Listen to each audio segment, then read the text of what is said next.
kuiba. Kazi gani? Aseme moja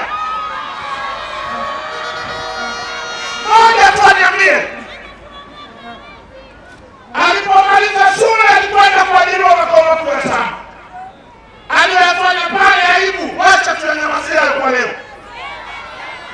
Lakini akaenda akawa mkurugenzi wa ukumbi wa kimataifa pale Arusha ICC.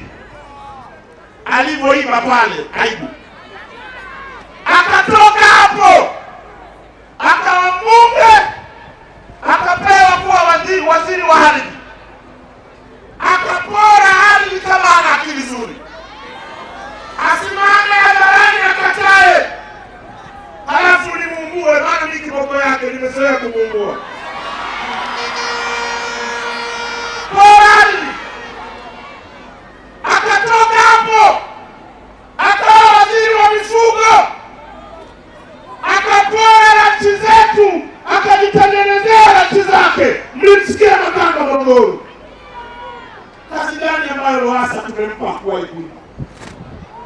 Tukampa waziri mkuu. Kumbe maskini wa Mungu kunguru afugiki. Waziri mkuu amekaa miaka miwili. Baba Ritundika pia kichwani kumwambia nenda kakae pumzika. Leo wanailinda na Watanzania, niambieni. Kazi gani ambayo tumewahi kumpa Lowassa? Hakutumia madaraka yake vibaya na kuiba. Aniambie moja.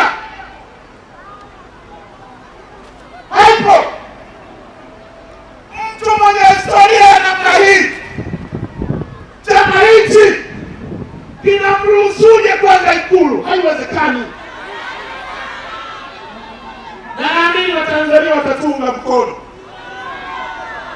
Weka Lowassa ndani na Ikulu ya Tanzania.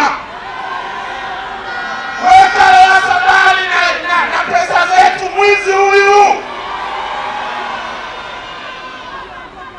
anatumia vibaya madaraka alionayo. Lakini upande wa pili tunaye John Magufuli. Niambieni ndoa moja ya Magufuli. Sasa unalinganishaje mwadilifu na mwizi? Nchi inataka kuwa ya ajabu. Siku moja Mbowe anasema hadharani, anasema niseme. Anasema mimi nashangaa vibaka wanachoma moto. Kibaka mkubwa Lowassa yuko barabarani anatembea. Mbowe anasema leo kibaka mkubwa amefika bei ya chama chao, akaweka mezani. Na leo nitasema bei aliyofika, nisiseme. Akaweka mezani, akanunua Chadema, akawaingiza kafu NCCR na magunia, akawaweka na wengine wale wasiokuwa na jina la maana, wote akawatia mkono. Alipomaliza akaambiwa, mzee, umenunua vyama, bado kuna watu humu wana kelele. Akasema nani? Akaambiwa Mzee Mtei, akapigwa milioni 2.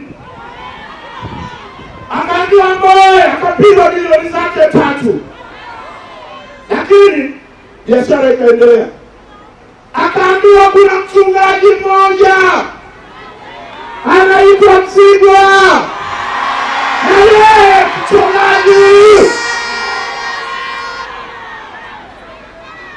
anasema alisemaje? Akaambiwa, alisema hivi, niseme nisiseme, na namnukuu, alisema atakaye muunga mkono Lowassa aende akapimwe akili yake.